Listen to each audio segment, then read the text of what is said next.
നാമത്തിന് മഹത്വം ഉണ്ടാകട്ടെ. ഏറ്റവും ആദരണീയരായ ദൈവവേലക്കാർക്കും കൂടി വന്നിരിക്കുന്ന വിശ്വാസികളുടെ സമൂഹത്തിനും കർത്താവായ യേശുക്രിസ്തുവിൻ്റെ നാമത്തിൽ എൻ്റെ സ്നേഹവന്ദനം അറിയിക്കുന്നു. എന്നെ ഇനി പിശാചിന് തൊടാൻ കഴിയുകയില്ല. സംഹാരദൂതൻ എന്നെ കടന്നുപോയി. പിശാചിന് ഇനി തൊടാൻ കഴിയുകയില്ല. യേശുവിൻ്റെ തിരുരക്തം വന്ന് എന്നെ പൊതിഞ്ഞു. ആ തിരുരക്തം എന്നെ കഴുകി. എൻ്റെ പേര് കർത്താവ് ജീവൻ്റെ പുസ്തകത്തിൽ എഴുതി തന്നു. അതുകൊണ്ട് എനിക്ക് അല്പം പോലും ഭയമില്ല. സങ്കടം മാറ്റാൻ ഭൂമിയിലൊരു മനുഷ്യൻ കഴിയില്ല. ഞങ്ങൾക്കാർക്കെങ്കിലും കഴിയുമോ? ഒരിക്കലും കഴിയില്ല. ഈ ഭൂമിയിൽ ഏതെങ്കിലും ദൈവവേദലിന് കഴിയുമോ? ഒരിക്കലും കഴിയില്ല. ഏതെങ്കിലും കൂട്ടായ്മയ്ക്ക് കഴിയുമോ? കഴിയില്ല. ഏതെങ്കിലും സഭാവിഭാഗത്തിൽപ്പെട്ട വ്യക്തികൾക്ക് കഴിയുമോ? കഴിയില്ല. സങ്കടം മാറ്റാൻ കഴിയുന്നവൻ ആരാണ്? യേശുക്രിസ്തു മാത്രം. അതാണ് ഞങ്ങൾ എന്നും ഊന്നി പറയുന്നത്. വിശ്വാസത്തിൻ്റെ നായകനും പൂർത്തി വരുത്തുന്നവനുമായ യേശു, വിശ്വാസത്തിൻ്റെ നായകൻ. പിന്നെ അതിൻ്റെ അപ്പുറത്തേക്ക് ആരുമില്ല. പിന്നെയോ പൂർത്തി വരുത്തുന്നവൻ, പൂർത്തി വരുത്തിയവനാണ് ക്രിസ്തു. ആ ക്രിസ്തുവാണ് ഇവിടെ കടന്നു വന്നിരിക്കുന്നത്. വേറെ ആരെല്ലാം വന്നിട്ടും പ്രത്യേകിച്ച് ഗുണമൊന്നുമില്ല. എത്ര വിദഗ്ധന്മാരായ പ്രസംഗകർ വന്നാലും, എത്ര ജ്ഞാനികൾ വന്നാലും, തിരുവചനം മുഴുവനും കാണാതെ അറിയാവുന്ന വ്യക്തികൾ വന്നാലും നമുക്ക് രക്ഷ കിട്ടുകയില്ല. നാം രക്ഷിക്കപ്പെടുകയില്ല. ഒരിക്കലും ഒരു വിശുദ്ധന്മാർക്ക് നമ്മളെ രക്ഷിക്കാൻ കഴിയുകയില്ല. യേശുക്രിസ്തുവിൻ്റെ അരികിലേക്ക് വിളിച്ചുകൊണ്ട് വരണം. യേശുക്രിസ്തുവിൻ്റെ വചനത്തിൻ്റെ അരികിലേക്ക് വിളിച്ചുകൊണ്ട് വരണം. ഉത്സവത്തിൻ്റെ മഹാദിനമായ ഒടുക്കത്തെ നാളിൽ ആരും പേടിക്കേണ്ട. നിങ്ങൾ ഒരു മനുഷ്യനെയും പേടിക്കണ്ട കേട്ടോ. സ്തോത്രം നിങ്ങൾക്ക് പറയാൻ തോന്നുവാണെങ്കിൽ ഉറക്ക സ്തോത്രം എന്ന് പറഞ്ഞോളണം. സ്തുതി നിങ്ങൾക്ക് പറയാൻ തോന്നുവാണെങ്കിൽ വല്ലവരും കേൾക്കും അപ്പുറം എങ്ങാനും ഇരുന്ന്. ചിന്തിക്കണ്ട, നിങ്ങൾ ഉറക്ക സ്തുതി എന്ന് പറഞ്ഞോളൂ. ഹല്ലേലൂയ എന്ന് പറയാൻ തുറന്നോണോ? നല്ല ശബ്ദത്തിൽ ഹല്ലേലൂയ എന്ന് പറഞ്ഞോളൂ. നിങ്ങളെ ആരും തടയില്ല ഇവിടെ. കാരണം ഇവിടെ തടയാൻ വേറെ ആരുമില്ല. നാം എല്ലാവരും തുല്യരാണ്. നാം അതാത് സഭകളിൽ നിൽക്കുന്ന ആളുകൾ അവിടെ തന്നെ നിൽക്കണമെന്നാണ് ഞങ്ങളുടെ പൊതുവായ കാഴ്ചപ്പാട്. ആരും സഭ മാറരുതെന്ന്. യാക്കോബായ സഭയിലാണ് ഞാൻ ജനിച്ചു വളർന്ന ആ സഭയിലാണ്. ആ സഭയിൽ തന്നെ നിൽക്കുകയാണ്. എന്തുകൊണ്ടാണ് ഞങ്ങൾ ഇത്രയും കൃത്യമായിട്ടത് പറയുന്നത്? ഒരു സഭയും ഒരു മനുഷ്യനെയും രക്ഷിക്കുന്നില്ല. നിങ്ങൾക്കിപ്പോഴും ഭയമാണോ? അല്ല, ധൈര്യമായിട്ട് പറഞ്ഞുകൊള്ളൂ പ്രിയപ്പെട്ട ദൈവജനമേ. ഒരു സഭയും ഒരു മനുഷ്യനെയും രക്ഷിക്കുന്നില്ല. ഒരു വ്യക്തിയും, യേശു ഒഴികെ ഒരു വ്യക്തിയും ആരെയും രക്ഷിക്കുന്നില്ല. അതുകൊണ്ടാണ് അപ്പോസ്തലനായ പത്രോസ് പറഞ്ഞു, അപ്പോസ്തല പ്രവൃത്തികൾ, മറ്റൊരുത്തനിലും രക്ഷയില്ല. നാം രക്ഷിക്കപ്പെടുവാൻ ആകാശത്തിന്റെ കീഴിൽ മനുഷ്യരുടെ ഇടയിൽ നൽകപ്പെട്ട വേറെ ഒരു നാമവും ഇല്ല. മലയാളത്തിലല്ലേ എഴുതിയിരിക്കുന്നത്? മനസ്സിലാവുന്ന ഭാഷയല്ലേ? കൃത്യമായിട്ട് ലളിതമായ ഭാഷയിൽ പറഞ്ഞിരിക്കുകയാണ്, മറ്റൊരുത്തനിലും രക്ഷയില്ല എന്ന്. രക്ഷിക്കപ്പെടണമെങ്കിൽ, ശിക്ഷാവിധി മാറിക്കിട്ടണമെങ്കിൽ, സ്വർഗരാജ്യത്തിൻ്റെ ഉടമയായി തീരണമെങ്കിൽ, നിത്യനരകം ഒഴിവായി കിട്ടണമെങ്കിൽ, ഞാൻ ഏത് സമയത്ത് കടന്നു പോയാലും ദൈവരാജ്യത്തിൽ എത്തുമെന്നുള്ള ഉറപ്പും ധൈര്യവും പ്രാഗൽഭ്യവും പ്രാപിക്കണമെങ്കിൽ എന്താണെന്ന് പറഞ്ഞത്? നമ്മുടെ ഉള്ളിലൂടെ ആത്മാവ് ഒഴുകും. സത്യമാണ് ഈ പറയുന്നത്. നമ്മൾ അറിയില്ല. ഏതാനും ദിവസം കഴിയുമ്പോൾ നമ്മുടെ ഉള്ളിൽ നിന്ന് കോപത്തിൻ്റെ ദുരാത്മാവിത മാറിപ്പോയിരിക്കുന്നു. അഴുക്ക് ചിന്ത കൊണ്ട് വലഞ്ഞു വന്നിരിക്കുന്ന ആരെങ്കിലും ഉണ്ടോ? നിങ്ങളിവിടെ പറയുന്ന കാര്യങ്ങൾ നിങ്ങൾ അനുസരിക്കൂ. ഞങ്ങൾ വേറൊന്നും പറയില്ല. ഈ തിരുവചനത്തിൽ എന്ത് പറഞ്ഞിരിക്കുന്നു അതേ പറയുകയുള്ളൂ. അങ്ങനെ നിങ്ങൾ അനുസരിക്കുമെങ്കിൽ, പ്രാർത്ഥിക്കാൻ പറഞ്ഞാൽ അപ്പോൾ തന്നെ പ്രാർത്ഥിക്കും, എൻ്റെ യേശുവേ, എൻ്റെ ഹൃദയത്തിലേക്കൊന്ന് കടന്നു വരണമേ. ദൈവമേ, അവിടുത്തെ പരിശുദ്ധാത്മാവാണ് ഇവിടെ വ്യാപരിക്കുന്നതെങ്കിൽ എനിക്കൊരനുഭവം തരണമേ. കർത്താവേ, എന്നെ ഒന്ന് കഴുകി വെടുപ്പാക്കണമേ. നാളുകളായിട്ട് ഞാൻ തോറ്റിരിക്കുന്ന എൻ്റെ കോപ സ്വഭാവം കർത്താവെ ഒന്ന് മാറ്റിത്തരണമേ. നിങ്ങൾ പ്രാർത്ഥിക്കൂ പ്രിയപ്പെട്ടവരെ. സത്യമായും പ്രാർത്ഥന കേൾക്കുന്ന ജീവനുള്ള ക്രിസ്തുവിടെ വന്നിട്ടുണ്ടെന്നാണ് പറഞ്ഞത്. ഞങ്ങൾക്ക് ആർക്കും നിങ്ങളെ രക്ഷിക്കാൻ കഴിയില്ല. ഒരു ദൈവദാസനെ നിങ്ങളെ രക്ഷിക്കില്ല. ആരെങ്കിലും കൂടെ ദൈവം സംസാരിക്കും. അത് നമ്മളിലൂടെ ഓരോരുത്തരിലൂടെ ആയിരിക്കണം. ജീവജലത്തിൻ്റെ അരികിലേക്ക്, ആ ഉറവിൻ്റെ അരികിലേക്ക് ഒരു ചാനൽ തുറന്നിടണമെന്ന്. ആരെങ്കിലും ഒരാളെ ജീവനുള്ള ദൈവത്തിൻ്റെ ആ വചനത്തിൻ്റെ അരികിലേക്ക് വിളിച്ചുകൊണ്ട് വരിക. നമ്മൾ ഒരു ഫോൺ കോൾ ആയിരിക്കും. എല്ലാ വ്യാഴാഴ്ചയും ദൈവത്തിൻ്റെ വചനം ദൈവമക്കൾ മാറി മാറി പറയുന്നുണ്ട്. പറയണം, വിളിച്ചു പറയണം. ഒരു ഫോൺ കോൾ മതി ഒരാളെ രക്ഷയിലേക്ക് നടത്താൻ. ആ ചാനലൊന്ന് കീറി തുറക്കാൻ വിളിച്ചു പറയണം. ദേ ഇപ്പോൾ 9 മണി 8:45 നിങ്ങൾ വിളിച്ചു പറയണം. ദേ ഇപ്പോൾ 9 മണിക്ക്, അല്ലെങ്കിൽ 9 മണി തൊട്ട് മുമ്പ് നിങ്ങൾ വിളിച്ചു പറഞ്ഞു, ദേ ഇപ്പോൾ 9 മണിക്ക് നമ്മുടെ ശുശ്രൂഷ വരുന്നുണ്ട് കേട്ടോ, ദേ നിങ്ങൾ കേൾക്കണം കേട്ടോ, നിങ്ങൾ കേട്ടാൽ അനുഗ്രഹമാണ് കേട്ടോ, ദൈവത്തിൻ്റെ വചനമാണ് കേട്ടോ പറയുന്നത്, ദേ ഇന്ന സ്ഥലത്ത് മീറ്റിംഗ് നടക്കുന്നുണ്ട് കേട്ടോ, ഒന്ന് വിളിച്ചുകൊണ്ട് വരണ്ട. ഒരു ഫോൺ കോൾ മതി. പിന്നെ ഒന്ന് സ്റ്റാറ്റസ് ഇട്ടാൽ, ആരും നിർബന്ധിക്കില്ല, ഒന്ന് സ്റ്റാറ്റസ് ഇട്ടാൽ ആ സ്റ്റാറ്റസിൽ ലിങ്കോട് കൂടി ഇട്ട് കഴിഞ്ഞാൽ, എന്നെ പരിചയമുള്ള പലരും ഉണ്ട്, നമ്മെ ഓരോരുത്തരെയും പരിചയമുള്ളവരുണ്ട്, അവർ ആ സ്റ്റാറ്റസിൽ ഒന്ന് ഞെക്കുന്നു, അപ്പോഴത് കൃത്യസമയത്ത് ഇവിടുത്തെ ശുശ്രൂഷകളെല്ലാം കിട്ടുന്നു. ഇപ്പം എന്തൊക്കെയാ ഇങ്ങനെ പറഞ്ഞു വരുന്നേ? ഞാൻ പറഞ്ഞു വരുന്നത് ഇവിടെ വന്നാൽ മാത്രമേ രക്ഷപ്പെടുമെന്ന് പറഞ്ഞോ? അങ്ങനെയുള്ള വിഡ്ഢിത്തമല്ല ഞാൻ പറയുമോ? അങ്ങനെയുള്ള വിഡ്ഢിത്തമൊന്നും പറയില്ല. ഈ ഹോളിൽ വന്നുകൊണ്ട് രക്ഷപ്പെടുമെന്ന് ആരെങ്കിലും പറയുമോ? ഞങ്ങളാരും പറയില്ല. ഏതെങ്കിലും കൂട്ടായ്മയാണ് മനുഷ്യൻ രക്ഷിക്കുന്നതെന്ന് പറയുമോ? ഇല്ല. ഏതെങ്കിലും വ്യക്തിയാണ് രക്ഷിക്കുന്നത് പറയുമോ? ഞങ്ങൾ ഒരിക്കലും പറയില്ല, നമ്മൾ ഒരിക്കലും പറയുകയും വരുത്. രക്ഷകൻ ആരാണ്? ഒരുവൻ മാത്രം. കന്യാമറിയാമൻ രക്ഷിക്കാൻ കഴിയുമോ? അദ്ദേഹം എന്തൊക്കെയായി പറയണേ? ചോദിക്കരുത്. സത്യമായിരുന്നേ, കന്യാമറിയാമൻ രക്ഷിക്കാൻ കഴിയുമോ? ഉറക്കെ പറയൂ. ഇല്ല. അങ്ങനെയാണെങ്കിൽ ഈ തിരുവചനം മാറ്റി എഴുതണം. മറ്റൊരുത്തനും രക്ഷയില്ല. അതുകൊണ്ട് കന്യാമറിയാമെന്ന് പറയാൻ പാടില്ല. കന്യാമറിയാമ്മ അമ്മയുടെ സ്വഭാവം യേശുവിൻ്റെ മാതാവായി പരിശുദ്ധ കന്യാമറിയാം അമ്മ തീർന്നു. എന്തുകൊണ്ട്? ആ കന്യാമറിയാം അമ്മയുടെ ജീവിതത്തിലെ താഴ്മ, ആ എളിമ, അതെല്ലാം വളരെ കൃത്യമായിട്ട് പറയുന്നുണ്ട്. പരിമല തിരുമേനിക്ക് രക്ഷിക്കാൻ കഴിയുമോ? കഴിയില്ല. എന്നാൽ പരിമല തിരുമേനിയുടെ ജീവിതത്തിലുണ്ടായിരുന്ന ആ ജീവിത വിശുദ്ധി ഞാൻ കേട്ടിട്ടുണ്ട്, വായിച്ചിട്ടുണ്ട്.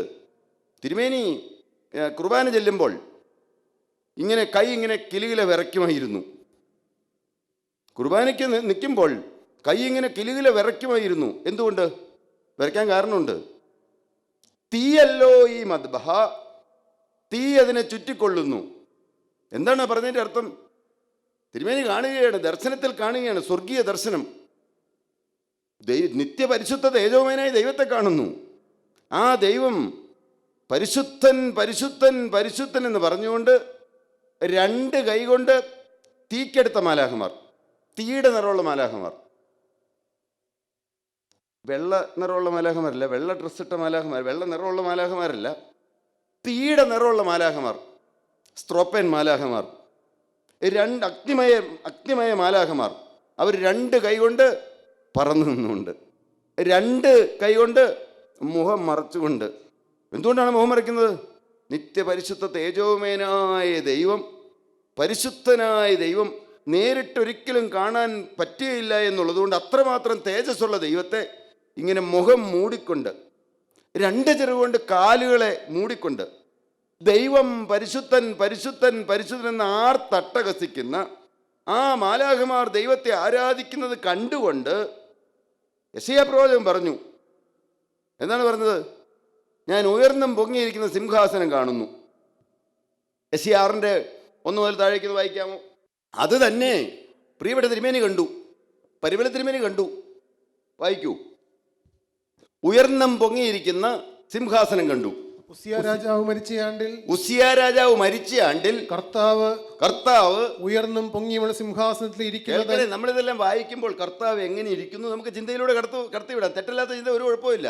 ഉയർന്നും പൊങ്ങിയിരിക്കുന്ന സിംഹാസനത്തിൽ ഇരിക്കുന്നത് ഞാൻ കണ്ടു. ഇരിക്കുന്നത് ദർശനത്തിൽ കാണുകയാണ്, സ്വർഗീയ ദർശനം ലഭിക്കുകയാണ്. എന്നിട്ടോ അവന്റെ വസ്ത്രത്തിന്റെ വിളമ്പുകൾ മന്ദിരത്തെ നിറച്ചിരുന്നു.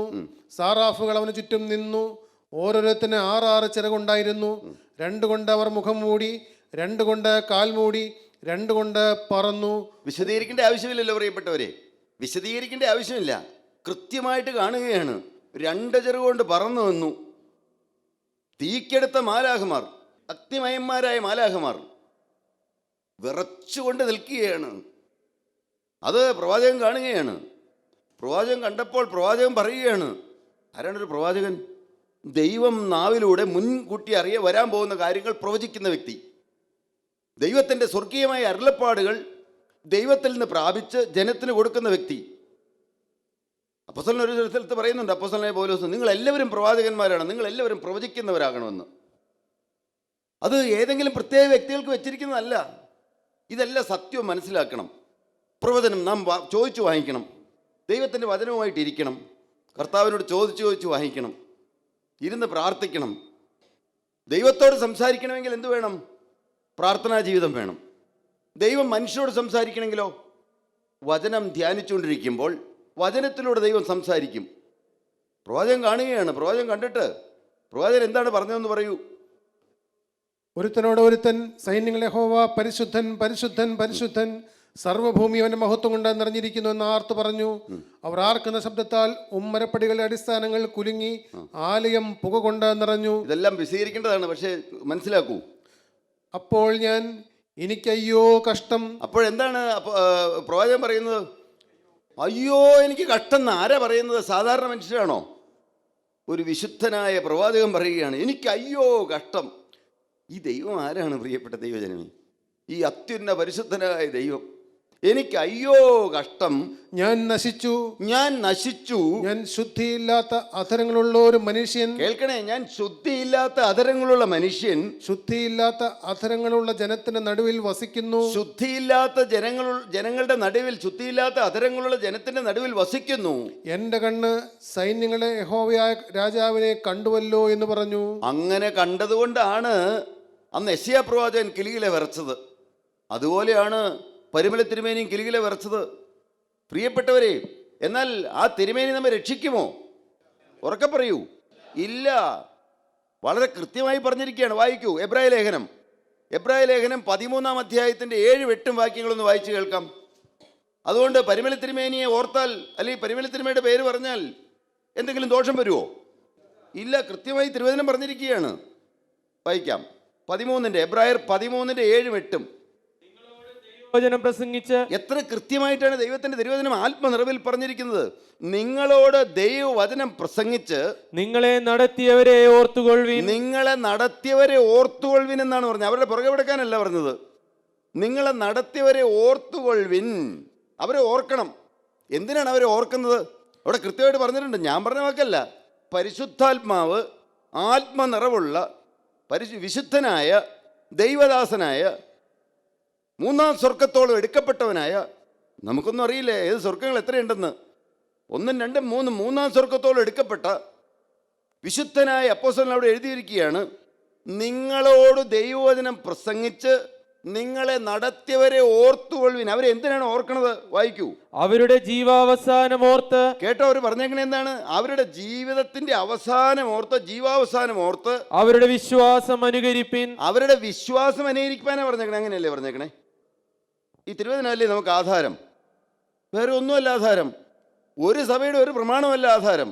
ഈ വചനമാണ് നമ്മുടെ ആധാരം. അവരുടെ ജീവാവസാനം ഓർത്ത് അവരുടെ വിശ്വാസം അനുകരിപ്പിന്. എന്താണ് അവരുടെ വിശ്വാസം? താഴ്ത്ത വാക്യം. യേശു ക്രിസ്തു ഇന്നലെയും ഇന്നും എന്നേക്കും അനന്യൻ തന്നെ. കേട്ടോ, എന്താണ് അവിടെ പറഞ്ഞിരിക്കുന്നത്? നിങ്ങളൊന്ന് ഉറക്കെ പറഞ്ഞേ. യേശു ക്രിസ്തു ഇന്നലെയും ഇന്നും എന്നേക്കും അനന്യൻ തന്നെ. അനന്യൻ എന്ന് പറഞ്ഞ ആ വാക്കിന്റെ അർത്ഥം എന്താണ്? ഒരു മാറ്റവും ഇല്ലാത്തവനാണ് ദൈവമെന്ന്. ജീവനുള്ള ക്രിസ്തു ഒരു മാറ്റവും ഇല്ലാത്തവനാണെന്ന്. ഈ ദൈവം ആരാണ് പ്രിയപ്പെട്ട ദൈവജനമേ? ഈ ദൈവത്തിൻ്റെ തിരുവചനം നമുക്ക് വായിക്കാനിടയാകുക ഭാഗ്യമാണ്. ഇത് പറയാനിടയാകുക മഹാഭാഗ്യമാണ്. ഇതും കേൾക്കാനിടയാകുക അതും ഭാഗ്യമാണ്. ഇത് വായിച്ചു കേൾപ്പിക്കുക അതും ഭാഗ്യമാണ്. ഇതെല്ലാം പറഞ്ഞിട്ടുണ്ട് തിരുവചനത്തിൽ. എന്നാൽ ഈ വചനം അനുസരിച്ച് ജീവിച്ചില്ലെങ്കിൽ ബാക്കി ഭാഗ്യങ്ങളെല്ലാം വട്ടപ്പൂജ്യമായി പോകും. ഈ വചനമനുസരിച്ച് ജീവിക്കണം. ഈ വചനത്തിൽ നിന്ന് വള്ളിയും പുള്ളിയും മാറാതെ മുഴുവനും അനുസരിച്ച് ജീവിക്കണം. നിങ്ങൾക്ക് രക്ഷ വേണമോ?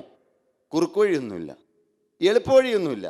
എവിടെയെങ്കിലും പോയാൽ, ഏതെങ്കിലും കൂട്ടായ്മയിൽ ചെന്നാൽ എല്ലാം ശരിയാവുമെന്നങ്ങനെ ധരിച്ചിട്ടുണ്ടെങ്കിൽ വെറും മണ്ടത്തരാണത്. ഇവിടെ വർഷങ്ങൾ വന്നെന്നിരിക്കട്ടെ, ഇവിടെ നാളുകൾ വന്നുകൊണ്ടിരുന്നു, തുടങ്ങി അന്ന് മുതൽ വരുന്നുണ്ടെന്നിരിക്കട്ടെ. ഒരു കാര്യം സത്യമാണ്, ഇവിടെ വന്നാൽ ദൈവത്തിൻ്റെ വചനം കേൾക്കാം. എന്നാൽ നമ്മുടെ ജീവിതം മാറണം, ജീവിതം രൂപാന്തരപ്പെടണം. പാപത്തോട് യാത്ര പറഞ്ഞേ പറ്റുകയുള്ളൂ. യേശുക്രിസ്തു ഇന്നലെയും ഇന്നും എന്നേക്കും അനന്യനാണെന്നുള്ള സത്യം വിശ്വസിച്ചുകൊണ്ട് ക്രിസ്തുവിനെ വിളിച്ചാൽ, അന്ധകാരം ജീവിതത്തിൽ നിന്ന് മാറ്റിയാൽ, പാപം മാറിയാൽ, ക്രിസ്തു ഹൃദയത്തിലേക്ക് കടന്നു വന്നാൽ, ക്രിസ്തു കരത്തിൽ കയറി പിടിച്ചാൽ ജീവിതം ഭാഗ്യമായി, രക്ഷ സ്വായത്തമായി. നിങ്ങളോട് ഞാൻ എളിമയോടെ ചോദിച്ചോളട്ടെ, നിങ്ങൾ ഇന്ന് കടന്നുപോയാൽ, നിങ്ങൾ ചോദിക്കണം, ഇത് ചോദിക്കുമ്പോൾ പിശാചിനൊരു കെണിയുണ്ട്. എന്നാണെന്നറിയോ? പിശാച് ഉടനെ തന്നെ എന്ത് ചെയ്യും? ഒരു മയക്കം കൊടുത്തേക്കാം, ഇയാൾ പറഞ്ഞത് കേൾക്കാതിരിക്കാൻ വേണ്ടിയിട്ട് ഒരു ചെറിയൊരു വാട്ടം കൊടുത്തേക്കാം. നിങ്ങളങ്ങ് വാടിയാണ് ഇരിക്കണേ? അല്ല, ഇന്ന് സങ്കടം മാറ്റാൻ പോവുകയാണ് കർത്താവ്. ഇന്ന് സങ്കടങ്ങൾ സകലവും തീർന്നു പോയിന്ന് ഒരുമിച്ച് നാം പാടാൻ പോവുകയാണ്. ഉള്ളത്തിൽ നിന്ന് പാടും. ഇന്ന് കർത്താവ് സ്വർഗത്തിൽ പേരെഴുതി തരും. ഇന്ന് പലരുടെയും ദുശ്ശീലങ്ങൾ മാറും. ഞങ്ങളാരും ഒന്നും ചെയ്തുകൊണ്ടല്ല മാറുന്നത്, കാരണം ക്രിസ്തു ഇവിടെ വന്നിട്ടുണ്ട്. അതുകൊണ്ട് എന്ത് വേണം? എല്ലാവരും ഉണർന്ന് പ്രാർത്ഥിച്ചുകൊണ്ടിരിക്കണം. കർത്താവേ, ഇന്ന് എൻ്റെ ബന്ധനം അഴിക്കണമേ, ഇന്ന് എൻ്റെ പാപക്കെട്ടുകൾ പൊട്ടിക്കണമേ, ഇന്ന് എൻ്റെ ദുശ്ശീലം മാറ്റണമേ, ഇന്ന് എൻ്റെ കോപ സ്വഭാവം മാറ്റണമേ, ഇന്ന് എൻ്റെ അഴുക്ക് ചിന്തകൾ മാറ്റണമേ. കർത്താവേ, ഇന്ന് എനിക്ക് സ്വർഗത്തിൻ്റെ അവകാശം തരണമേ. ഇന്ന് ഞാൻ കടന്നുപോയാൽ ദൈവരാജ്യത്തിൽ എത്തുമെന്നുള്ള ഉറപ്പെനിക്ക് തരണമേ. പ്രിയ ദൈവജനമേ, ചോദ്യം ഇതാണ്: നിങ്ങൾ ഇന്ന് കടന്നുപോയാൽ ദൈവരാജ്യത്തിലെത്തുമോ? ഇല്ലെങ്കിൽ ഏറ്റവും വലിയ അരിഷ്ടരാണ് നിങ്ങൾ, ഏറ്റവും വലിയ മണ്ടന്മാരാണ് നിങ്ങൾ, ഏറ്റവും വലിയ വിഡ്ഢികളാണ് നിങ്ങൾ. വിഷമം തോന്നരുത് എന്നോട്. ഞാനും ഇന്ന് ഞാൻ കടന്നുപോയാൽ ദൈവരാജ്യത്തിലെന്നുള്ള ഉറപ്പ്. എങ്ങനെയാണ് പ്രിയപ്പെട്ടവരെ ദൈവരാജ്യത്തിലെത്തുന്നത്? എങ്ങനെയാണ് രക്ഷ സ്വായത്തമാക്കുന്നത്? എങ്ങനെയാണ് രക്ഷിക്കപ്പെടുന്നത്? എങ്ങനെയാണ് ജീവൻ്റെ പുസ്തകത്തിൽ പേരെഴുതി കിട്ടുന്നത്? അത് വേറൊന്നും ചെയ്തിട്ടല്ലെന്നല്ല പറഞ്ഞത്, വേറെ ഒന്നും ചെയ്തിട്ടല്ല. എന്താണ് അത്? കൃത്യമായിട്ട് പറഞ്ഞിട്ടുണ്ട്. കൃപയാലല്ലോ നിങ്ങൾ വിശ്വാസം മൂലം രക്ഷിക്കപ്പെട്ടിരിക്കുന്നത്. എന്താണ് രക്ഷിക്കപ്പെടുക എന്ന് പറഞ്ഞാൽ എന്താണ്? ശിക്ഷാവധി മാറിക്കിട്ടുക, നരകാഗ്നിയിൽ നിന്ന് നമുക്ക് മോചനം ലഭിക്കുക, ഞാൻ ഇന്ന് കടന്നുപോയാൽ ദൈവരാജ്യത്തിൽ എത്തുമെന്നുള്ള ഉറപ്പ് ലഭിക്കുക. അത് എന്തൊരു വലിയ ഭാഗ്യമാണ്. മരണഭയം മാറിക്കിട്ടുക. എപ്പോൾ മരിച്ചാൽ എന്താണ്? മരിക്കൂല എന്ന പലരും ചിന്ത. പ്രസംഗിക്കുന്ന ഇയാൾ മരിക്കും, പക്ഷേ ഞങ്ങളാരും അങ്ങനെ പെട്ടെന്നൊന്നും മരിക്കില്ല. ഇത് പിശാച് തരുന്ന ഏറ്റവും വലിയ ചിന്തയാണ് പ്രിയപ്പെട്ടവർ. കാരണം ഒരിക്കലും നമുക്ക് പറയാൻ കഴിയുകയില്ല. ഈ ഒരു സത്യം ദയവായിട്ട് നാം അംഗീകരിക്കണം. ഏത് സമയത്തും നാം ഈ ഭൂമിയിൽ നിന്ന് മാറ്റപ്പെടാം. നാം കാണുന്നില്ലേ? നിങ്ങളൊന്ന് ചിന്തിച്ച് നോക്കി. നിങ്ങളുടെ കൂടെ പഠിച്ചവർ, അല്ലെങ്കിൽ നിങ്ങളുടേക്കാൾ പ്രായം കുറവുള്ളവർ, അതല്ലെങ്കിൽ നിങ്ങളുടെ ഒപ്പം ജോലി ചെയ്തവർ, അല്ലെങ്കിൽ നിങ്ങളുടെ പള്ളിയിൽ ഒരുമിച്ച് വന്നിരുന്നവർ, അല്ലെങ്കിൽ നിങ്ങളുടെ സൺഡേ സ്കൂളിൽ ഒരുമിച്ച് പഠിപ്പിച്ചവർ, ചിന്തിച്ചു നോക്കൂ. എത്രയോ പേര് കടന്നുപോയി. എൻ്റെ മനസ്സിലേക്ക് ഓടി വരുന്ന എത്രയോ പിക്ചറുണ്ട്. എത്രയോ പേര്, എത്രയോ നാളുകൾ ദൈവവേല ഒരുമിച്ച് ചെയ്ത് നടന്നവർ പെട്ടെന്ന് ഒരു സെക്കൻഡിലാണ് താഴേക്ക് വീണത്. പ്രിയപ്പെട്ടവർ, എത്രയോ പേര് ക്യാൻസർ വന്ന് മരിച്ചവർ. എപ്പോൾ വേണേലും മരിക്കാം, ഏത് സമയത്തും മരിക്കാം, ഏത് പ്രായത്തിലും മരിക്കാം. ഈ സത്യം ദയവായിട്ട് നിങ്ങളൊന്ന് അറിയൂ. ഞാൻ എപ്പോൾ കടന്നു പോയാലും ദൈവരാജ്യത്തിൽ നിന്നുള്ള ഉറപ്പ് നാം പ്രാപിക്കണം. ഇന്ന് കർത്താവ് തരും. അതിന് ഒരുപാട് കാലം നോക്കിയിരിക്കണ്ട. അത് വേറെ മനുഷ്യർക്കാർക്കും തരാൻ കഴിയുകയില്ല. പത്രോസിലേക്ക് തരാൻ കഴിയുകയില്ല, പൗലോസിലേക്ക് തരാൻ കഴിയുകയില്ല, വേറെ ആർക്കും തരാൻ കഴിയുകയില്ല. എന്നാൽ നമ്മുടെ ജീവിതത്തിൽ എളിമ, എന്നെ അറിയാമ അമ്മയെപ്പോലെ എളിമ നമ്മുടെ ജീവിതത്തിൽ വേണം, താഴ്മ നമ്മുടെ ജീവിതത്തിൽ വേണം. പത്രോസ്ലീഹയെ പോലെ ഈ ജീവനുള്ള ദൈവത്തിൻ്റെ വചനമാണെന്നുള്ള പൂർണ്ണമായ വിശ്വാസം, പൗലോസ്ലീഹയെ പോലെ ജീവനുള്ള ദൈവമാണ് എന്നെ യുഗങ്ങൾക്ക് മുമ്പ് വിളിച്ചതെന്നുള്ള വിശ്വാസം. ഒരു വാക്യം ഒന്ന് വായിക്കാമോ? എഫേസ്യ ലേഖനം 2:1 മുതൽ താഴേക്ക് 5 വരെയുള്ള വാക്യങ്ങൾ. അതിക്രമങ്ങളാലും പാപങ്ങളാലും മരിച്ചവരായിരുന്ന ശ്രദ്ധയോടെ കേട്ടിരിക്കും. ഇതെല്ലാം കാണാതെ പഠിക്കേണ്ട വാക്യങ്ങളാണ്. അതിക്രമങ്ങളാലും പാപങ്ങളാലും മരിച്ചവരായിരുന്ന നമ്മെയും അവൻ ഉയർപ്പിച്ചു, യേശു ഉയർപ്പിച്ചു. അവയിൽ നിങ്ങൾ മുമ്പേ, കണ്ടോ, ചിന്തിച്ചു നോക്കൂ. ഇത് പറഞ്ഞിരിക്കുന്നത് എന്താണ്? അവയിൽ നിങ്ങൾ മുമ്പേ ഈ ലോകത്തിന്റെ കാലഗതിയെയും, നമ്മൾ ഈ ലോകത്തിന്റെ ഇമ്പങ്ങൾക്കനുസരിച്ച്, ലോകത്തിന്റെ ഇഷ്ടങ്ങൾക്കനുസരിച്ച്, പിശാചിന്റെ താല്പര്യങ്ങൾക്കനുസരിച്ച് നമ്മൾ തന്നെ നമ്മുടെ കർത്താവായി ജീവിച്ച കാലങ്ങൾ, ആകാശത്തിലെ അധികാരത്തിനും, ആകാശത്തിലെ അധികാരം എന്ന് പറഞ്ഞാൽ എന്താണ്? ദുഷ്ട പിശാചിന്റെ ആലോചനകൾക്കനുസരിച്ച് അനുസരണക്കേടിന്റെ മക്കളിൽ അനുസരണം കെട്ടവരായി ഇപ്പോൾ വ്യാപരിക്കുന്ന ആത്മാവിനും. കണ്ടോ, ദുഷ്ട പിശാചിന്റെ ചിന്തകൾക്കും. ഈ ലോകം മുഴുവൻ ദുഷ്ടന്റെ അധീനതയിൽ കിടക്കുകയാണ്. അങ്ങനെ ജീവിച്ചവരായിരുന്നല്ലോ. എന്നാൽ അധിപതിയായവനെയും അനുസരിച്ച് നടന്നു. അവരുടെ ഇടയിൽ നാം എല്ലാവരും മുമ്പേ നമ്മുടെ ജഡമോഹങ്ങളിൽ നടന്നു. ഇതെല്ലാം വിശദീകരിക്കേണ്ട കാര്യമാണ്. എന്നാൽ ചിന്തിച്ചു നോക്കൂ നിങ്ങൾ, നാം എങ്ങനെയാണ് ഈ ക്രിസ്തുവിനെ കണ്ടെത്തിയത്? എങ്ങനെയാണ് ദൈവവചനം കേൾക്കാൻ ഇടയായത്? എങ്ങനെയാണ് നമ്മൾക്ക് ഉറപ്പ് കിട്ടിയത്? എന്തുകൊണ്ടാണ് കർത്താവ് നമ്മുടെ കരുത്തിൽ പിടിച്ചത്?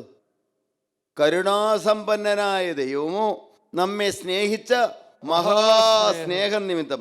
പറയട്ടെ, എന്താണെന്നറിയോ നിങ്ങൾ വിശ്വസിക്കേണ്ടത്? 1, യേശു എന്നെ സ്നേഹിച്ചു. എന്നെ സ്വർഗരാജ്യത്തിൽ ഇരുത്താനായിട്ട് കർത്താവ് ഉണ്ട്. രക്ഷ വേണമെങ്കിലത്തെ കാര്യം പറയണേ. ഇന്ന് നിങ്ങൾക്ക് ഉറപ്പ് തരണമെങ്കിലത്തെ കാര്യം പറഞ്ഞു. ഞാൻ ഇന്ന് കടന്നു പോയാൽ ദൈവരാജ്യത്തിൽ നിന്നുള്ള ഉറപ്പ് നാളെ അങ്ങനെ കിട്ടിയാൽ പോരെ, ഇന്ന് കിട്ടണം. കർത്താവ് നിങ്ങൾക്ക് തരുമെന്ന്. പ്രിയപ്പെട്ടവരെ, വളരെ വിശദീകരിച്ച് പറയേണ്ട കാര്യങ്ങളുണ്ട്, പക്ഷെ അതൊന്നും നോക്കേണ്ട ആവശ്യമില്ല. എന്താണ് പറഞ്ഞത്? കരുണാസമ്പന്നനായ ദൈവം എന്നെ സ്നേഹിച്ചു, എന്നോട് മനസ്സലിവ് തോന്നി, ഞാൻ എൻ്റെ അമ്മയുടെ ഗർഭപാത്രത്തിൽ ഉരുവാകുന്നതിന് മുമ്പ് ദൈവം എന്നെ കണ്ടു. നിങ്ങൾക്കത് വിശ്വസിക്കാൻ പറ്റുന്നുണ്ടോ? പ്ലീസ് ദയവായിട്ട് നിങ്ങളത് വിശ്വസിക്കൂ. അതുകൊണ്ടാണ് നിങ്ങൾക്കിവിടെ വരാനിടയായത്. അതുകൊണ്ടാണ് നിങ്ങൾക്ക് ഈ ശബ്ദം കേൾക്കാൻ ഇടയാകുന്നത്. അതുകൊണ്ടാണ് നിങ്ങൾക്ക് പാപബോധം കിട്ടുന്നത്, ഞാനൊരു പാപിയാണെന്നുള്ള തിരിച്ചറിവ് കിട്ടുന്നത്. ദൈവത്തിൻ്റെ പരിശുദ്ധാത്മാവ് വ്യാപരിക്കുന്നവർക്ക് കൃത്യമായി മനസ്സിലാവും, ഞാനൊരു പാപിയാണ്, ഞാനൊരു മദ്യപാനിയാണ്, ഞാൻ മൂലമാണ് എൻ്റെ കുടുംബം തകരുന്നത്. ഭാര്യ ചിന്തിക്കുവാണ്, അയ്യോ ഞാൻ എൻ്റെ ഭർത്താവിനോട് എന്നും തറുതല പറയുന്ന ആളാണ്, ഞാൻ എൻ്റെ ഭർത്താവിന് വേണ്ടതിൽ സ്നേഹിക്കുന്നില്ല, ഞാൻ വേണ്ടതിൽ കരുതുന്നില്ല, ഭർത്താവ് 1 പറയുമ്പോൾ ഞാൻ 3 പറയുന്ന ആളാണ്. ഇങ്ങനെയുള്ള ചിന്ത കിട്ടുന്നത് എന്തുകൊണ്ടാണെന്നറിയാവോ? പരിശുദ്ധാത്മാവ് വ്യാപരിക്കുന്നതുകൊണ്ട്. ഞാനാണ് എൻ്റെ വീട്ടിലെ എല്ലാ പ്രശ്നത്തിനും കാരണക്കാരൻ. പ്രിയപ്പെട്ടവരെ, അത് നിങ്ങൾ തിരിച്ചറിഞ്ഞാൽ, എന്നാൽ എൻ്റെ ദൈവം എന്നെ സ്നേഹിച്ചു, എന്നെ സ്വർഗ്ഗരാജ്യത്തിലിരുത്താനായിട്ട് കർത്താവ് കണ്ടു, അതുകൊണ്ട് ജീവനുള്ള ദൈവത്തിൻ്റെ വചനത്തിൻ്റെ അരികിലേക്ക് എന്നെ കൊണ്ടുവന്നു. പ്രിയ ദൈവജനമേ, ദൈവം എന്നെ സ്നേഹിച്ചു എന്ന് നിങ്ങൾ ആരെല്ലാം വിശ്വസിക്കുന്നുണ്ട്? ദൈവം എന്നെ സ്നേഹിച്ചു. ഞാൻ എൻ്റെ അമ്മയുടെ ഗർഭപാത്രത്തിൽ ഉരുവാകുന്നതിന് മുമ്പ് ദൈവം എന്നെ കണ്ടു. നിങ്ങൾ വിശ്വസിക്കണത് സത്യം. ഇതൊരു പരമസത്യമാണ്. ഞാനിത് വ്യക്തമായി അറിയുന്നു. എന്തുകൊണ്ടാണെന്നറിയോ പറയാൻ കാരണം? ഞാൻ ഒരിക്കലും ദൈവത്തെ അന്വേഷിച്ച് പുറപ്പെട്ട മനുഷ്യനല്ല. ദൈവം ഇല്ലെന്നായിരുന്നു എൻ്റെ മനസ്സിലെ ചിന്ത. ദൈവം ഇല്ലെന്ന് ചിന്തിച്ചൊരു മനുഷ്യനായിരുന്നു ഞാൻ ചിന്തിക്കുമ്പോൾ, ദൈവം ഉണ്ടെങ്കിൽ എന്തുകൊണ്ടാണ് ഞങ്ങളുടെ പ്രാർത്ഥന കേൾക്കാത്തത്? പള്ളിയിൽ പോകുന്നുണ്ട്, ആരാധനയിൽ സംബന്ധിക്കുന്നുണ്ട്. ഞാനും അനിയനും സൺഡേ സ്കൂളിൽ പഠിച്ചു, ചേട്ടനും ഇവരെല്ലാം സൺഡേ സ്കൂളിൽ പഠിപ്പിച്ചു. എന്നാൽ ഞങ്ങളുടെ കുടുംബം തലമുറകളായി ഭ്രാന്ത് ബാധിച്ച കുടുംബം. അപ്പനും അപ്പൻ്റെ അനുജനും എല്ലാം ഭ്രാന്തന്മാർ. കിടക്കുന്ന പൂട്ടിയിട്ടിരിക്കുന്ന എൻ്റെ സ്വന്തം അപ്പൻ്റെ അനുജനെ, ഏലിയാച്ചൻ ചാച്ചനെ ഒരു തൊടല് കൊണ്ട് മുറിയിൽ പൂട്ടിയിടപ്പെട്ടിരുന്നു. ആ മുറിയിൽ തന്നെ മലമൂത്ര വിസർജനം ചെയ്തിരുന്നു. അവിടെ തന്നെ ഇരുന്ന് ഭക്ഷണം കഴിച്ചിരുന്നു. പ്രിയപ്പെട്ടവരെ, ഈ യേശുക്രിസ്തു എന്ന അത്ഭുത പുരുഷനെ ഞാൻ കണ്ടെത്തിയില്ലായിരുന്നെങ്കിൽ, ഈ ദിവ്യ സ്നേഹം എന്നെ തേടി തേടി ഗോകുൽത്തായിൽ സ്നേഹം ആ നീർച്ചാല് പോലെ ഒഴുകി ജീവനദി എൻ്റെ അരികിലേക്ക് ഒഴുകി വന്നില്ലായിരുന്നെങ്കിൽ, ഈ ജീവനുള്ള ദൈവത്തിൻ്റെ വചനം കേൾക്കുവാൻ എൻ്റെ അമ്മയ്ക്ക് പോകാൻ അവസരം കിട്ടിയില്ലായിരുന്നെങ്കിൽ, എൻ്റെ ജീവിതം എന്തായി തീരുമായിരുന്നു? എനിക്കറിയാം, ഒരു കാലത്തും ഞാൻ ഇന്ന് ജീവിക്കുന്ന പോലെ ജീവിക്കാൻ കഴിയില്ലായിരുന്നു. ഈ സത്യം എനിക്കറിയാം.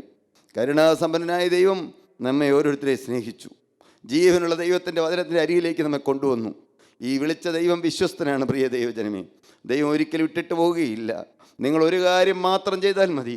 നിങ്ങളാകെ ഈ വചനം സത്യമാണെന്ന് വിശ്വസിക്കണം. വേറെ ആർക്കും ആരും നിങ്ങൾക്ക് രക്ഷ തരികയില്ല എന്ന് വിശ്വസിക്കണം. നിങ്ങളെ യേശു സ്നേഹിച്ചു എന്ന് വിശ്വസിക്കണം. സ്നേഹിച്ചുകൊണ്ട് കർത്താവ് ഇങ്ങോട്ട് അടുപ്പിച്ച് ചേർത്ത് കൊണ്ടുവന്നു എന്ന് നിങ്ങൾ വിശ്വസിക്കണം. കർത്താവെ, വേറെ എന്ത് ചെയ്യണം? ഒന്ന് യേശു നിങ്ങളെ സ്നേഹിച്ചു എന്ന് വിശ്വസിക്കണം. 2, ഇത് മുഴുവനും സത്യവചനമാണ്, ഈ ബൈബിള് മുഴുവൻ സത്യമാണെന്ന് വിശ്വസിക്കണം. ഈ വചനത്തിൽ പറഞ്ഞിരിക്കുന്നു മനുഷ്യരെല്ലാവരും പാപികളാണെന്ന്. ഒരു പാപവും ചെയ്യാത്തപ്പോഴും നാം പാപികൾ തന്നെയാണെന്ന് വിശ്വസിക്കണം. വിശദമായി പറയേണ്ട കാര്യങ്ങളാണ്. എന്നാൽ പ്രിയപ്പെട്ട ദൈവജനമേ, ഇന്ന് നിങ്ങൾക്ക് രക്ഷ വേണമോ? ചതഞ്ഞ ഓട ഒടിക്കാത്തവനാണ് ജീവനുള്ള ദൈവം. പുകയുന്ന തിരി കെടുത്തിക്കളയാത്തവനാണ് ജീവനുള്ള ക്രിസ്തു. എൻ്റെ ജീവനുള്ള കർത്താവ് ആകെ ഒരൊറ്റ കാര്യം നിങ്ങളുടെ ജീവിതത്തിലുണ്ടെങ്കിൽ, തകർന്നും നുറുങ്ങിയതുമായ ഹൃദയത്തോടെ ആരെല്ലാം ദൈവത്തിൻ്റെ സന്നിധിയിൽ വരുന്നുവോ ആ ജീവനുള്ള ദൈവം അവരുടെ പാപങ്ങൾ കഴുകിക്കളയുന്നവനാണ്. മനുഷ്യൻ്റെ ഒരു പ്രവൃത്തികൾ കൊണ്ടും അവൻ്റെ പാപം കഴുകുവാൻ സാധ്യമല്ല. അതുകൊണ്ടാണ് കൃപയാലല്ലോ നിങ്ങൾ വിശ്വാസം മൂലം രക്ഷിക്കപ്പെട്ടിരിക്കുന്നത്, അതിന് പ്രവൃത്തികളും കാരണമല്ല എന്ന് ഞാൻ നന്ദി നിറഞ്ഞ ഹൃദയത്തോടെയാണ് നിൽക്കുന്നത്. ജീവനുള്ള ക്രിസ്തു എനിക്ക് രക്ഷ തന്നു. അവിടുന്ന് അത്ഭുതകരമായി എൻ്റെ അരികിലേക്ക് 43 വർഷം മുമ്പ് തിരുവചനം കേട്ടുകൊണ്ടിരുന്നപ്പോൾ നിരാശപ്പെട്ടവനായി, ഭാരപ്പെട്ടവനായി, എന്തിന് ജീവിക്കണമെന്ന് ചിന്തിച്ചുകൊണ്ട് മരിച്ചാൽ മതി എന്ന് ചിന്തിച്ച മനുഷ്യനായിരുന്നു ഞാൻ. എന്നാൽ പ്രിയ ദൈവജനമേ, ക്രിസ്തു ക്രിസ്തുവിൻ്റെ വചനം എൻ്റെ ഉള്ളിലേക്ക് കടന്നു വന്നു. അന്ന് 15-ാമത്തെ വയസ്സിൽ തകർന്നുപോയ ഈ പാപിയായ മനുഷ്യൻ്റെ ജീവിതം യേശു ക്രിസ്തു എന്ന അത്ഭുത പുരുഷൻ്റെ കയ്യിലേക്ക് കൈമാറാനിടയായി. അന്ന് വ്യക്തമായൊരു തീരുമാനം എടുക്കാനിടയായി. കർത്താവേ, മരണത്തോളം മനസ്സറിഞ്ഞ് ജീവിതത്തിൽ പാപം വരികയില്ല എന്ന് വ്യക്തമായൊരു തീരുമാനമെടുത്തു. വേറെ ഒന്നും ഞാൻ ചെയ്തില്ല. പ്രിയപ്പെട്ട ദൈവജനമേ, നിങ്ങൾക്ക് ഇന്നൊരു വ്യക്തമായ തീരുമാനമെടുക്കാമോ? ഒരിക്കലും കർത്താവേ, എൻ്റെ ജീവിതത്തിൽ മനസ്സറിഞ്ഞൊരു പാപം വരികയില്ല. ഇതുവരെ വന്ന പാപങ്ങളെല്ലാം യേശുവെ അവിടുത്തെ തിരുരക്തത്താൽ എനിക്ക് കഴുകിത്തരണമേ എന്ന് നിങ്ങൾ ആരെല്ലാം ആഗ്രഹിക്കുന്നുണ്ട്? ഇതുവരെ വന്ന പാപം. അപ്പോൾ നിങ്ങൾ ചിന്തിക്കും, അയ്യോ, എൻ്റെ ഇത്രയും വലിയ മദ്യപാനത്തിൻ്റെ ആ ശാപം മാറിക്കിട്ടുമോ? എൻ്റെ അഴുക്ക് ജീവിതത്തിൻ്റെ ശാപം മാറിക്കിട്ടുമോ? എൻ്റെ കൊലപാതകം ചെയ്ത എന്ന് വെച്ചാൽ കൊലപാതകം പുറമേ ചെയ്യണമെന്നില്ല. നിങ്ങൾ ആരും കോപിക്കുന്നവൻ കൊലപാതകനാവും ദൈവത്തിൻ്റെ തിരുവചനം പറയുന്നു. അപ്പോൾ എത്രയോ കൊലപാതകന്മാരോട് വന്നിരിക്കുന്നു. ഞാനും ഒരു കൊലപാതകനാണ്, ഞാൻ എത്രയോ കോപിച്ചിട്ടുണ്ട്. തിരുവചനം അങ്ങനെയാണ് പറയുന്നത്. സ്ത്രീയെ മോഹത്തോട് നോക്കുന്നവൻ അവളുമായി ഹൃദയം കൊണ്ട് വ്യഭിചാരം ചെയ്തു പോയി എന്ന് പറയുന്നു. ചിന്തിക്കൂ, നിങ്ങൾ നാം ചിന്തിക്കൂ പ്രിയപ്പെട്ടവർ. തിരുവചനമാണ് പറയുന്നത്, സ്ത്രീയെ മോഹത്തോടെ നോക്കിയവർ പ്രിയപ്പെട്ട ദൈവജനമേ, പുരുഷനെ മോഹത്തോടെ നോക്കിയവർ. എന്തെല്ലാം പാപം നമ്മുടെ ജീവിതത്തിലുണ്ട്, എന്നാൽ എല്ലാം ഒരു സെക്കൻഡ് കൊണ്ട് കഴുകിത്തരാമെന്നാണ് യേശു പറയുന്നത്. അതിനാണ് പ്രിയ ദൈവജനമേ യേശു ഗോകുൽത്തായിൽ മുഴുവൻ രക്തവും ഊറ്റുന്നത്. ഇത് വിശ്വസിച്ചേ പറ്റുള്ളൂ. വേറെ കുറുക്ക് വഴിയൊന്നുമില്ല, വേറെ എളുപ്പ വഴിയൊന്നുമില്ല. അതുകൊണ്ടാണ് സെക്കരിയ പ്രവാചകൻ 470 വർഷം മുമ്പ്, യേശു ജനിക്കുന്നതിന് 470 വർഷം മുമ്പ് പ്രവചിച്ചു. എന്താണ്? അന്നാളിൽ പാപത്തിൻ്റെയും മാലിന്യത്തിൻ്റെയും പരിഹാരത്തിനായി ഒരു ഉറവ് തുറന്നിരിക്കുമെന്ന്. ആ ഉറവ് അന്ന് ഗോകുൽത്തായിൽ പൊട്ടി അവിടുന്ന് ഒഴുകി വരുന്നത് പ്രവാചകൻ യേശു ജനിക്കുന്നതിന് 470 വർഷം മുമ്പ് ദർശനത്തിൽ കണ്ടു. അതവിടെ എഴുതി വെച്ചു. പ്രിയ ദൈവജനമേ, വേറെ എളുപ്പ വഴിയൊന്നുമില്ല. യേശുവിൻ്റെ രക്തമാണ് പാപം കഴുകിത്തരുന്നത്. അതിനൊരു വഴി എന്താണ്? അതിന് ഒരേ ഒരു വഴി, വിശ്വസിക്കുക. എന്താണ്? ഞാനൊരു പാപിയാണ് കർത്താവേ, ഞാൻ പാപം ചെയ്യുന്നവനാണ് കർത്താവേ, ഞാൻ പുറമേ പാപം ചെയ്യാത്തപ്പോഴും പ്രകടമായ പാപം ചെയ്യാത്തപ്പോഴും കർത്താവേ, ഞാനൊരു പാപിയാണെന്നുള്ളം കൊണ്ട് അംഗീകരിക്കുക. കർത്താവേ, അവിടുത്തെ തിരുരക്തമാണ് എന്നെ കഴുകുന്നതെന്ന് വിശ്വസിക്കുക. യേശു എനിക്ക് വേണ്ടി ശാപഗ്രസ്തനായി തീർന്നു. എൻ്റെ ശാപമെല്ലാം കർത്താവ് ക്രൂശിൽ ഏറ്റെടുത്തു. എല്ലാ പാപപാണ്ഡക്കെട്ടുകളും എല്ലാം കർത്താവ് വഹിച്ചുകൊണ്ട് ക്രൂശിന്മേൽ കയറി. അതിക്രമങ്ങളിലും നിങ്ങളുടെ പാപങ്ങളിലും മരിച്ചവരായിരുന്ന നമ്മെ ഓരോരുത്തരെയും കർത്താവ് വിലയ്ക്ക് വാങ്ങി, തിരുരക്തം കൊടുത്ത് വിലയ്ക്ക് വാങ്ങി. ഈ സത്യമെന്ന് വിശ്വസിക്കുമ്പോൾ തന്നെ യേശുവിൻ്റെ തിരുരക്തം വന്ന് കഴിയുകയാണ്. അപ്പോൾ നമ്മൾ അറിയാതെ പറഞ്ഞു പോകും, കർത്താവേ, ഇന്നു മുതൽ ഞാൻ ഒരു കാരണവശാലും പാപം കൂടാതെ ജീവിക്കുമെന്ന്. പ്രിയ ദൈവജനമേ, നിങ്ങൾ എന്ത് തീരുമാനിക്കുന്നു? നിങ്ങൾക്ക് പാപത്തോട് യാത്ര പറയാൻ മനസ്സുണ്ടോ? ഇപ്പോൾ രക്ഷ ഇറങ്ങി വന്ന് നിൽക്കുകയാണ്, രക്ഷകൻ മുമ്പിൽ വന്ന് നിൽക്കുകയാണ്. പ്രിയ ദൈവജനമേ, നമുക്ക് കണ്ണുകൾ അടയ്ക്കാം. നിങ്ങൾ ഒരു കാര്യം വിശ്വസിക്കൂ, സത്യമായും യേശുവിടെ വന്നിട്ടുണ്ട്. ആ യേശുവാണ് നിങ്ങളോട് പറയുന്നത്, ഞാൻ നിന്നെ കഴുകാം മകനെ എന്ന്, ഞാൻ നിന്റെ ദുശീലങ്ങൾ മാറ്റി തരാമെന്ന്, ഞാൻ നിന്റെ മദ്യപാനം മാറ്റി തരാമെന്ന്, ഞാൻ നിന്റെ വെറുക്കൂത്തുകൾ മാറ്റി തരാമെന്ന്, ഞാൻ നിന്റെ അഴുക്ക് ചിത്രങ്ങൾ കാണുന്ന സ്വഭാവം മാറ്റി തരാമെന്ന്, യൂട്യൂബിൽ കയറി അരുതാത്തത് കാണുന്ന ആ സ്വഭാവം ഞാൻ മാറ്റി തരാമെന്ന് ഞങ്ങൾ മനുഷ്യരാരും അല്ല പറയുന്നത്. പ്രിയപ്പെട്ട ദൈവജനമേ, യേശുവിടെ വന്നിട്ടുണ്ട്. ആ തിരുരക്തം ഇവിടെ ഒഴുക്കിയിട്ടുണ്ട്. ഇപ്പോൾ ആ തിരുരക്തമാണ് നിങ്ങളുടെ അരികിലൂടെ ഒഴുകി വരുന്നത്. അന്ന് അവസാനത്തെ സ്റ്റെപ്പ് കയറി അങ്ങ് പോകുമ്പോൾ തിരുരക്തം ഇങ്ങനെ ഒഴുകിക്കൊണ്ടിരിക്കുകയായിരുന്നു. ഓരോ ചൂടും കർത്താവ് ക്രൂശം വഹിച്ചുകൊണ്ട് മുകളിലേക്ക് നടന്നു പോകുമ്പോൾ രക്തം ഇങ്ങനെ തളം കെട്ടി കിടക്കുന്നിടത്ത് ഇങ്ങനെ തൊട്ട് ആ കാൽപാദത്തിൽ ഇങ്ങനെ ചവിട്ടി ഇങ്ങനെ ഇറങ്ങി വരുമ്പോൾ രക്തത്തിന്റെ പാടുകൾ. ആ രക്തമാണ് നിന്നെ രക്ഷിക്കുന്നത്. യേശുവിന്റെ രക്തമാണ് നിന്നെ രക്ഷിക്കുന്നത്. വേറെ ഒന്നിനെ രക്ഷിക്കാൻ സാധ്യമല്ല. ഇപ്പോൾ രക്തം സംസാരിക്കുകയാണ്. അന്നാളിൽ പാപത്തിന്റെയും മാലിന്യത്തിന്റെയും പരിഹാരത്തിനായി ഒരു ഉറവ് തുറന്നിരിക്കുമെന്ന്. ആ ഉറവ് ഇപ്പോൾ നമ്മുടെ അരികിലേക്ക് ഇങ്ങ് വന്നിരിക്കുകയാണ്, ഒഴുകി വന്നിരിക്കുകയാണ്.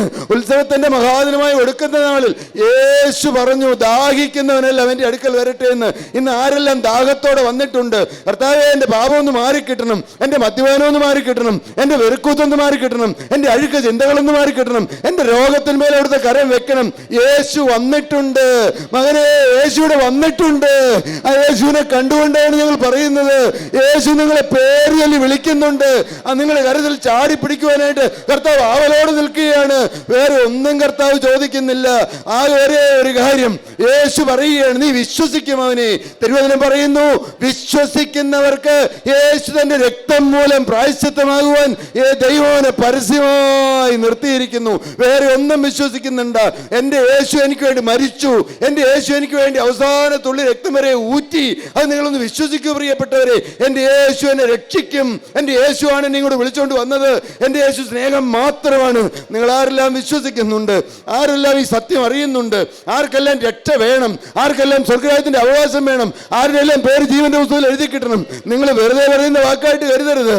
2-3 ദിവസമായിട്ട് നിങ്ങളുടെ ഉള്ളിൽ പുകഞ്ഞുകൊണ്ടിരിക്കുന്ന കാര്യമാണ്. എന്താണെന്ന് അറിയാമോ? അനേകർ കൂടി വരുന്നു, അനേകരും ദൈവത്തിന്റെ വചനം കേൾക്കുന്നു. എന്നാൽ കർത്താവേ, ചടങ്ങ് പോലെ ഈ കൂട്ടായ്മ ആയിത്തീരാൻ ഇടവരരുത്. എൻ്റെ യേശുവെ, എല്ലാവരും യേശുവിനെ കാണണം, എല്ലാവരും യേശുവിനെ വിളിക്കണം. ലോകം എന്തും പറഞ്ഞുകൊള്ളട്ടെ, ലോകം എന്തെല്ലാം നമ്മളെ കുറ്റപ്പെടുത്തിക്കൊള്ളട്ടെ, എന്നാൽ എല്ലാം നിയന്ത്രിക്കുന്ന ജീവനുള്ള ക്രിസ്തു ഇവിടെ ഇറങ്ങി വന്നതെന്ന് എല്ലാം നിയന്ത്രിക്കുകയാണ്. മനുഷ്യരെ എല്ലാവരും മാറ്റി നിർത്തിയിട്ട് വിശ്വാസത്തിന്റെ നായകൻ, പൂർത്തി വരുത്തുന്ന ഒരുവരെ ഉള്ളു. പ്രിയപ്പെട്ട ദൈവജനമേ, നിങ്ങൾക്ക് പൂർത്തീകരണം വരുത്തി തന്ന ജീവനുള്ള ക്രിസ്തു എല്ലാം അവിടുന്ന് കുരിശിൽ നിർവഹിച്ചു, എല്ലാം പൂർത്തിയായെന്ന് അവിടുന്ന് പറഞ്ഞു. പ്രിയ ദൈവജനമേ, നിങ്ങൾ ആരെല്ലാം ഇപ്പോൾ യേശുവിനെ കാണുന്നുണ്ട്? നിങ്ങൾ പുറമേയുള്ള കണ്ണുകൾ അടയ്ക്കൂ, പുറമേയുള്ള കണ്ണുകളെല്ലാം കൂട്ടി അടച്ചുകൊള്ളൂ. ഒറ്റ കാര്യം മാത്രം നിങ്ങൾ കണ്ടാൽ മതി, യേശുവിനെ മാത്രം നിങ്ങൾ കാണൂ. ആ രക്തത്തിലേക്ക് നിങ്ങൾ നോക്കൂ, ആ തിരുമുറിവുകളെ മാത്രം നിങ്ങൾ ശ്രദ്ധിച്ചു നോക്കൂ, യേശുവിനെ ശ്രദ്ധിച്ചു നോക്കൂ. ആ തിരുരക്തം ഇപ്പോൾ ഒഴുകി ഒഴുകി ഇവിടെ വരികയാണ്. ആ തിരുരക്തം എല്ലാവരെയും കയറി തൊടുവാനായി ആവലോടെ നിൽക്കുകയാണ്. മാലാഖമാരിവിടെ വന്നിട്ടുണ്ട്. എന്ത് പ്രിയപ്പെട്ട ദൈവജനമേ, മാലാഖമാർ വന്നിട്ടുണ്ട്.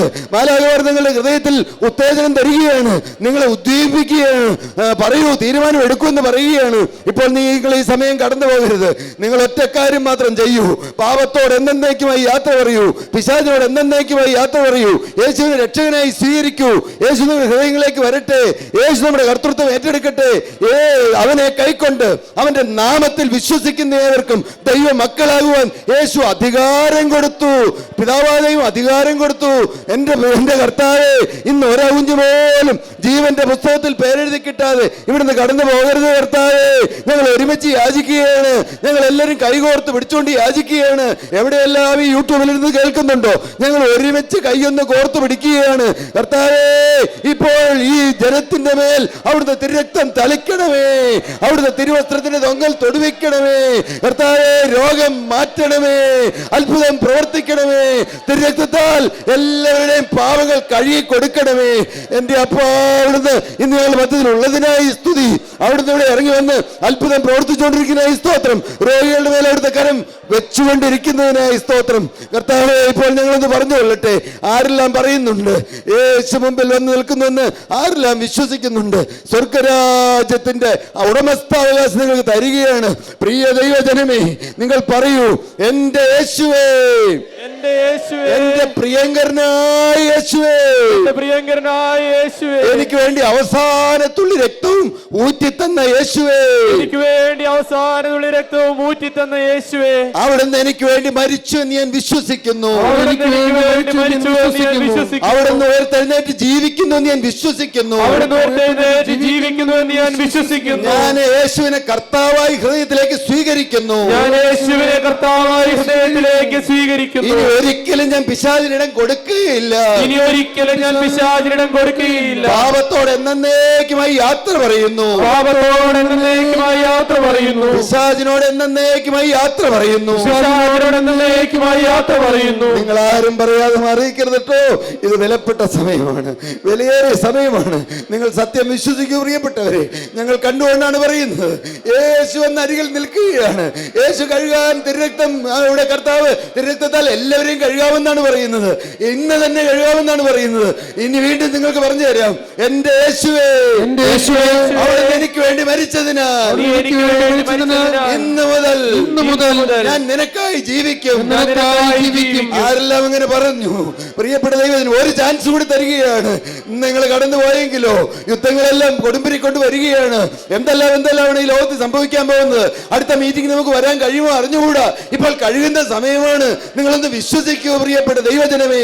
എൻ്റെ യേശുവേ, അവിടുന്ന് എനിക്ക് വേണ്ടി മരിച്ചതിനാൽ ഇന്ന് മുതൽ ഇന്നു മുതൽ ഞാൻ പാപം കൂടാതെ ഒരു വിശുദ്ധനായി ജീവിക്കും, ഒരു വിശുദ്ധനായി ജീവിക്കും, ഒരു ശുദ്ധിമതിയായി ജീവിക്കും. ഒരു ശുദ്ധിമതിയായി ജീവിക്കും. അവിടെ തന്നെ കഴുകണമേ, അവിടുന്ന് കഴുകണമേ, അവിടുത്തെ തിരുരക്തത്താലിനെ മുഴുവനായും കഴുകണമേ, അവിടുന്ന് തിരുരക്തത്താലിനെ മുഴുവനായി കഴുകണമേ, ഹൃദയത്തെ കഴുകി തരണമേ, ഹൃദയത്തെ കഴുകി തരണമേ, എന്റെ ദുശീലങ്ങൾ മാറ്റി തരണമേ, ദുശീലങ്ങൾ മാറ്റി തരണമേ. എന്റെ യേശുവേ, എന്റെ യേശുവേ, ഇന്നു മുതൽ ഞാൻ യേശുവിനെ സ്നേഹിച്ച്, ഇന്നു മുതൽ യേശുവിനെ സ്നേഹിച്ച്, യേശുവിനെ സേവിച്ച്, യേശുവിനെ സേവിച്ച് എന്റെ ജീവകാലം തീർക്കും, എന്റെ ജീവകാലം തീർക്കും. അങ്ങനെ തീരുമാനം എടുത്തവരുടെ മേൽ കർത്താവേ, ആണിപ്പാടുള്ള കരം ഇപ്പോൾ നീണ്ടു വന്നിരിക്കുകയാണ്.